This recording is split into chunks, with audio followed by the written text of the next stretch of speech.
Vores opgave går ud på at forklare resultaterne for en gel-elektroforese. Dette skal vi gøre ud fra denne figur, som er i biologibogen på side 207.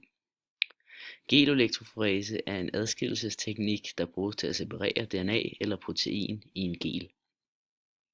Inden gel-elektroforesen foretages DNA-replikation for at fremstille meget DNA. I gel-elektroforese af DNA udnyttes den negative ladning, som DNA har, til at adskille DNA af forskellige længde i en prøve. Den negative ladning stammer fra fosfatgrupperne i hver nukleotid af DNA'et. Nukleotid er byggestenen i DNA og RNA. Resultaterne af gel-elektroforesen aflæses ud fra den figur. På figuren ses 3 personers genotyper: lille t, stort T og stort T lille t. Restriktionsenzymerne klipper DNA-strengen over, når den bestemte sekvens dukker op.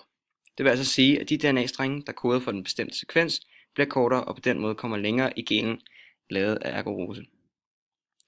Man skal altså forestille sig, at det er nemmere at skubbe sig igennem en menneskemængde, hvis man er alene, frem for hvis man er i en større gruppe.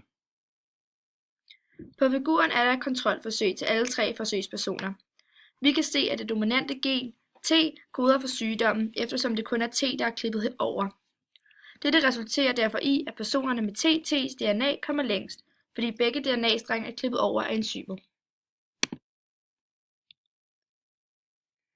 På denne illustration ses restriktionsenzymet, som klipper DNA-strengene over med koden GGCC.